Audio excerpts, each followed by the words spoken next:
तो भाषा का कोई अंतिम स्वरूप नहीं है, यह आप लोग जो है स्पष्ट कीजिए। जब ये ऐसा आएगा तो आप कैसे व्यक्त करेंगे? जिस वस्तु का निर्माण पूर्ण हो जाता है उसका अंतिम स्वरूप होता है। भाषा पर यह सिद्धांत लागू नहीं होता। क्या भाषा पर यह सिद्धांत लागू नहीं होता? क्योंकि वह आज भी अपने अंतिम स्वरूप में नहीं है और न ही भूत में भी उसने कभी अंतिम स्वरूप प्राप्त किया था।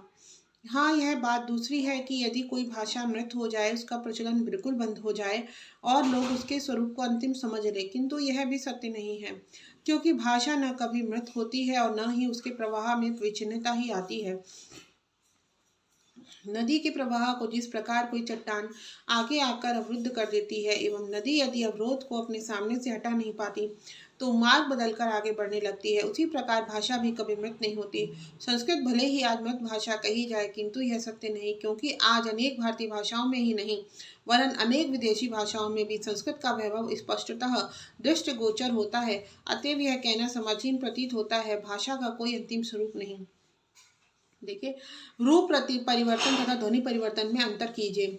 तो रूप विकार का संबंध शब्दों एवं पदों के परिवर्तन से होता है, जबकि ध्वनि विकार का संबंध किसी शब्द की ध्वनियों से होता है। रूप विकार प्रायः संपूर्ण शब्द एवं पद को प्रभावित करता है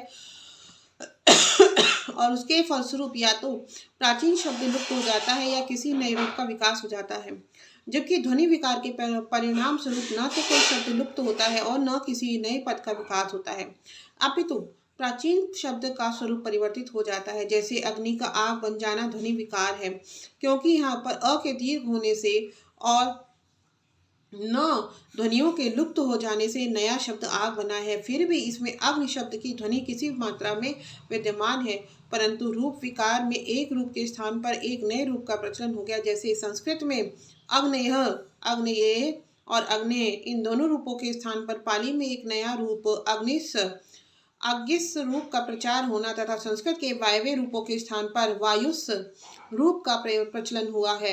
इन रूपों का अध्ययन करने पर ज्ञात है कि पाली में आकर संस्कृत के चतुर्थी एक वचन के रूपों का या तो पूर्णतः विनाश हो गया है, संस्कृत के षष्ठी एक वचन के रूपों में एक रूपता लाकर उन सबको अकारांत रूपों की तरह कर दिया गया है। इस प्रकार ध्वनि विकार के कारण कभी पूरा शब्द पूर्णतः परिवर्तित नहीं होता है, उसका कोई एकाध अंग ही परिवर्तित होता है, अपितु लुप्त भी हो जाता है। ठीक है,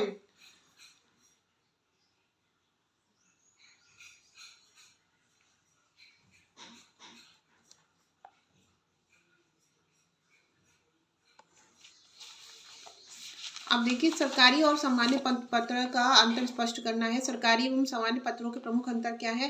कार्यालय पत्र पूर्णतः औपचारिक होते हैं, इसके विपरीत जो सामान्य पत्र होते हैं वो अनौपचारिक होते हैं। कार्यालय पत्रों में निकटता, सहानुभूति, संवेदनशीलता नहीं होती, जबकि सामान्य पत्रों में ये गुण होते हैं।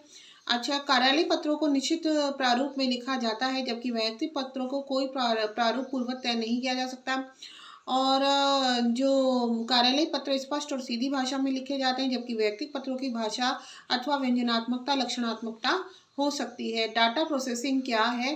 कंप्यूटर की किसी फाइल में एकत्रित सूचनाएं डाटा कहलाती हैं तथा इन सूचनाओं पर कार्य करना डाटा प्रोसेसिंग है। इसके अंतर्गत कंप्यूटर में एकत्रित सूचनाओं पर कार्य किया जाता है। दो प्रकार का होता है, मानव डाटा प्रक्रिया और इलेक्ट्रॉनिक डाटा प्रक्रिया। राजभाषा और राष्ट्रभाषा में अंतर स्पष्ट कीजिए। राष्ट्रभाषा वह भाषा है जिसका व्यवहार राष्ट्र देश के सामान्य जन करते हैं। राजभाषा का अर्थ है राजा, राज्य, प्रशासन की भाषा। ठीक है, वह भाषा जिसमें शासक और शासन का काम चलता है। राजभाषा का क्षेत्र सीमित होता है, जैसे भारत सरकार के कार्यालयों और सार्वजनिक क्षेत्र के व्यवसायों के साथ साथ कुछ प्रादेशिक सरकारों के मध्य प्रदेश, हरियाणा, दिल्ली, राजस्थान, हिमाचल प्रदेश, बिहार, उत्तरांचल, उत्तर प्रदेश इत्यादि का राजकाज हिंदी में होता है। बंगाल, तमिलनाडु, महाराष्ट्र, आंध्र प्रदेश इत्यादि राज्यों की सरकारें हिंदी की बजाय अपनी अपनी भाषा में कार्य करती हैं। राष्ट्रभाषा का क्षेत्र विस्तृत और देशव्यापी होता है। राष्ट्रभाषा सारे देश की संपर्क भाषा होती है। राष्ट्रभाषा के साथ देशवासियों का भावनात्मक लगाव होता है, ठीक है, क्योंकि उसके साथ जनसाधारण की सांस्कृतिक परंपराओं का संबंध होता है। ठीक है, हाँ, और राजभाषा को वैसा सम्मान प्राप्त हो भी सकता है और नहीं भी प्राप्त हो सकता है, क्योंकि राजभाषा अपने देश की भी हो सकती है, किसी गैर देश से आए शासक की भी हो सकती है। अकबर के समय से लेकर मैकाले के काल तक फारसी राजभाषा रही और स्वतंत्रता प्राप्ति से पहले यहाँ अंग्रेजी का शासन था। और लगभग अब भी है। राजभाषा का देश की संस्कृति से कोई प्रत्यक्ष संबंध नहीं है। इंटरनेट किसे कहते हैं? इंटरनेट का संक्षिप्त परिचय दीजिए। जो इंटरनेट को यदि हम सरल शब्दों में परिभाषित करें तो कह सकते हैं कि यह दुनिया भर में फैले कंप्यूटरों का एक विशाल नेटवर्क है। ठीक है, अगर आप लोगों को ये मेरी वीडियोस अच्छी लगती है तो लाइक कीजिए, सब्सक्राइब कीजिए। धन्यवाद।